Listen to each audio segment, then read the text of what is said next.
At 60, your testosterone isn't the only thing dying. Your dignity is being harvested.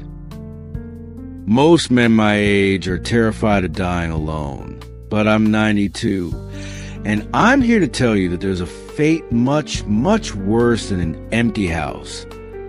It's called being a life support system for someone else's midlife crisis. You think you're looking for a companion, but look closer at the market. You're entering in 2026. You aren't being recruited for love. You're being audited for your stability, your assets, and your willingness to trade your final years of peace for a version of intimacy that is quite literally staged. Every date you go on at 60 is a negotiation. Every connection is a hidden contract. And by the end of this video, I'm going to show you the one biological trap that keeps men chasing ghosts until they're in the ground.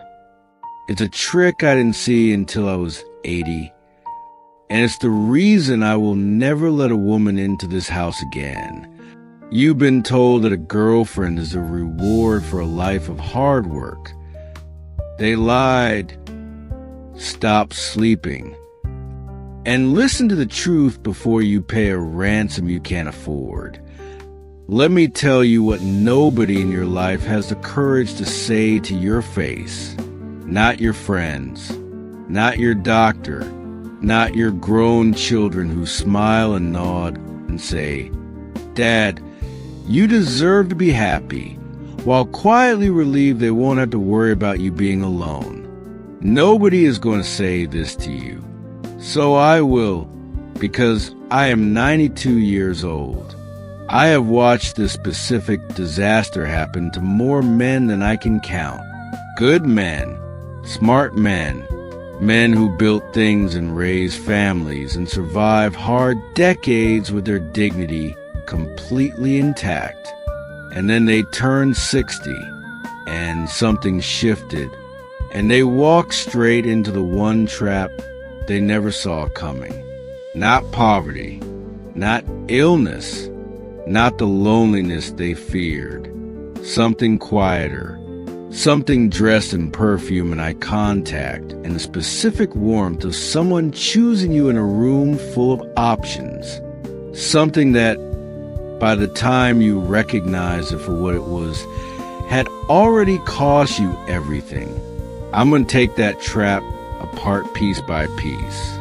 But first I need you to understand something about the version of yourself that walks into that dating app, that dinner, that second date where everything suddenly feels possible. That version of you is not thinking clearly, and it is not your fault. Here's the first thing they don't tell you. After 60, your brain does something that nobody in the dating industry wants you to know about. Because if you knew, you would stop spending money. When you experience romantic attention at this age, real attention, the kind that feels like being seen after years of being invisible, your brain releases the same cocktail chemicals it did when you were 23. The exact same cocktail. Dopamine, oxytocin, a low-grade intoxication that makes the world feel rearranged in your favor. Your 60-year-old brain, in the presence of a woman who leans forward when you talk and remembers the name of your dog. Your 60-year-old brain does not know it is 60. It thinks it is 23 and invincible, and that this feeling will last forever, and that the right decision is obviously to go all in. And here's the brutal part. The people who understand this about you, and some of them understand it very, very well, will use it. Not all of them. Let me be clear about that. But enough of them. Enough that you need to hear what I'm about to say next before you go on another date. Before you reply to another message. Before you tell yourself that this one is different, and that what you're feeling is real, and that at your age you finally deserve something good. I need to tell you about Robert. I won't use his last name. He died 4 years ago and his children read things. Robert was 63 when he met her, a woman 11 years younger, sharp, attentive, the kind of presence that makes a room feel like it was waiting for her to arrive. She laughed at everything he said. She called him strong. She told him, and this is the part one wanted to hear very carefully. She told him that she had never met a man who actually listened. 3 words. You actually listen. 3 words that cost Robert more than I'm going to tell you right now, because I need you to stay with me until I explain why those 3 words specifically, in that specific order, are the most expensive sentence a man over 60 can hear. Because I will explain it. But not yet. First, I need to tell you about the audit. Because that is exactly what it is. When a woman of any age, in any context, enters the life of a stable, established man over 60, there's an assessment that happens. Not always consciously. Not always deliberately. But it happens. What does he own? What does he owe? How long does he have? How lonely is he? And most critically, how much of himself has he already given away to the fear of being alone? That last question is the one that determines your price.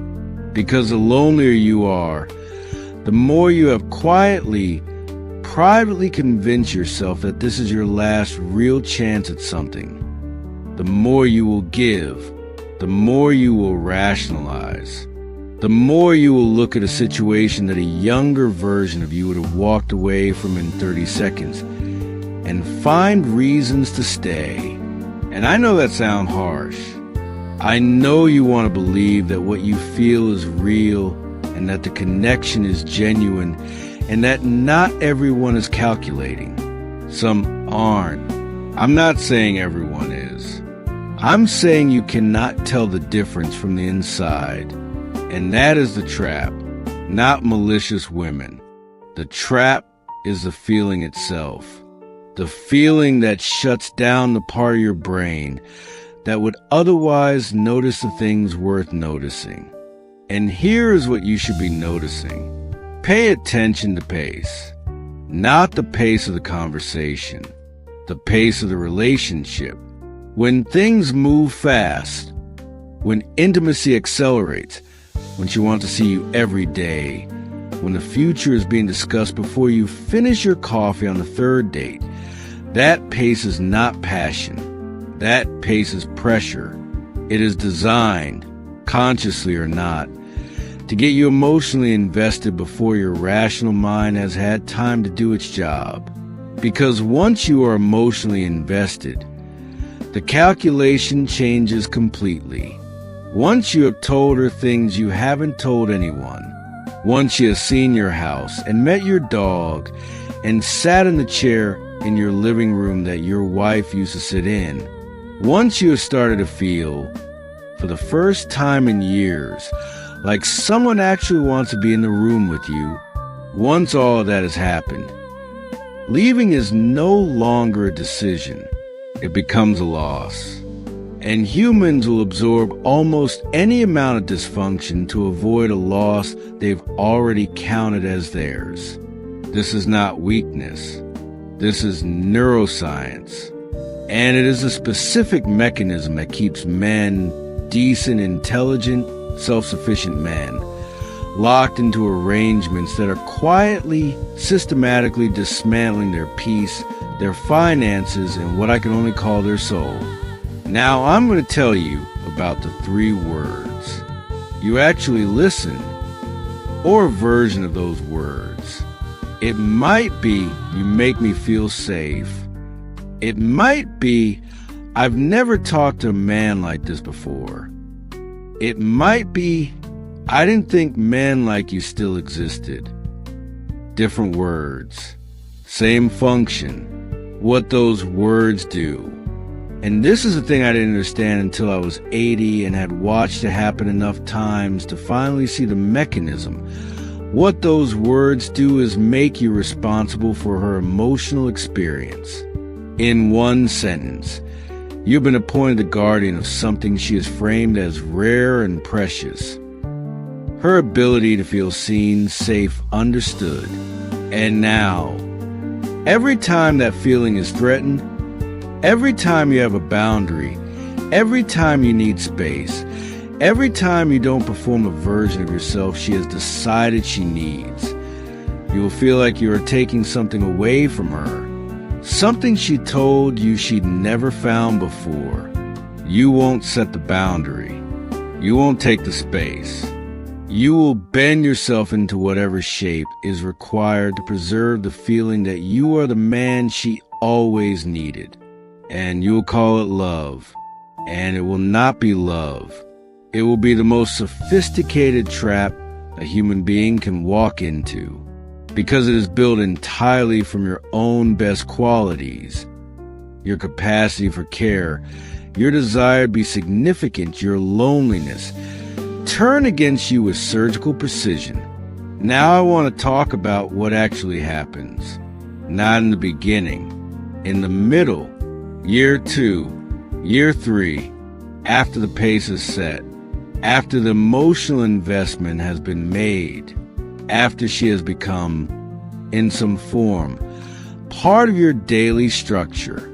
This is when things get rearranged, slowly, subtly, in ways that are individually explainable and collectively devastating.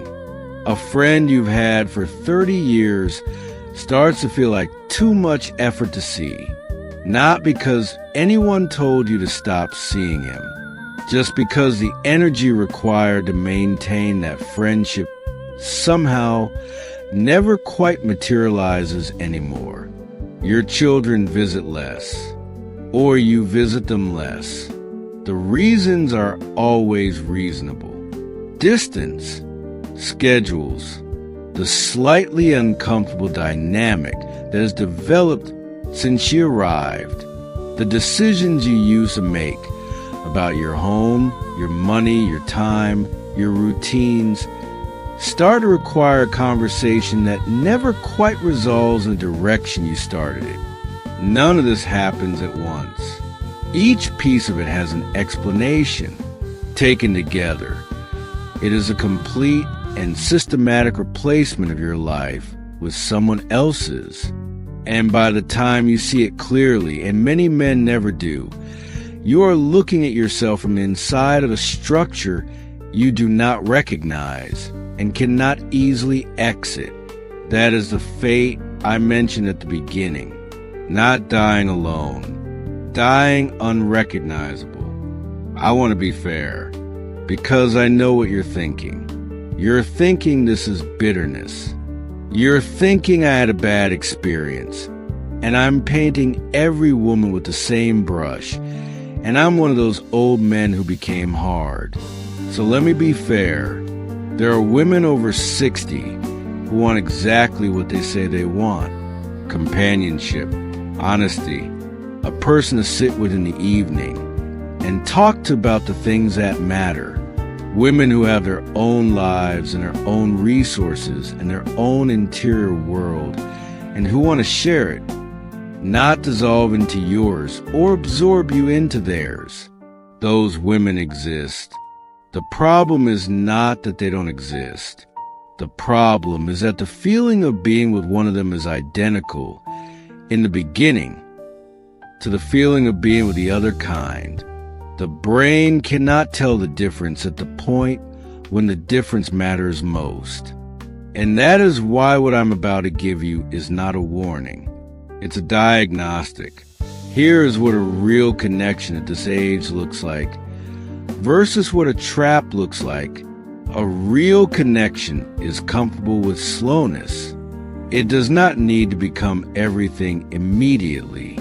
The person is secure enough in themselves that the relationship can develop at a pace where both people remain fully themselves throughout.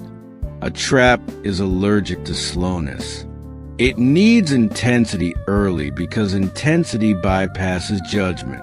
It needs you all in before you've had time to see clearly. A real connection survives your limits. When you say no to a plan, to a request, to a pace, to anything, it is received as information, not as rejection, not as a threat, not as an invitation to renegotiate your character. A trap treats your limits as obstacles. Every no becomes a problem to be solved. Every boundary becomes evidence that you don't care enough, that you're not ready for real intimacy, that you're holding back. A real connection has somewhere else to be. The person has a life, friends, family, a sense of self that does not require you to be the center of it. A trap has nowhere else to be, and it will make that feel like devotion. It will make that feel like you are so significant that she reorganized her entire existence around you, and it will feel extraordinary. Until you realize that a person with no life of their own needs yours to survive. So what do? I am not telling you to become a monk. I am not telling you that being alone is noble and relationships are beneath you. I am telling you to want what is actually on offer, not what the feeling tells you is on offer, not what the first 3 weeks suggest, not what the version of yourself at 3 a.m. lie awake in a quiet house, aware of how completely quiet it is, decides you would accept just to make it stop. What is actually there? Take 12 weeks before a relationship becomes a relationship, not 12 weeks of casual distance. 12 weeks of paying attention to how she speaks about the men who came before you, to whether her life has substance independent of yours, to how she responds to the word no, to whether you feel more like yourself or less like yourself in her presence. More like yourself. That is the only metric that matters. Because the only relationship worth having at this age is one in which you are more fully you than you were before it started. Anything else, regardless of how it feels, regardless of what it promises, is the thing I warned you about. A life support system for someone else's story. And you have spent too many decades building your own story to hand it over now. I am 92. I have been loved, and I have been used, and I spent the first 70 years of my life not always knowing which was which. I know now, and the difference, the real, lived, bone-deep difference, is this. Love makes you more present, more yourself, more capable of the things that matter to you. Everything else makes you less. Quietly, gradually, pleasantly, sometimes, but less. You are not at the end of your story, but you are close enough to the end that you cannot afford to spend the remaining chapters in the wrong one. Choose accordingly.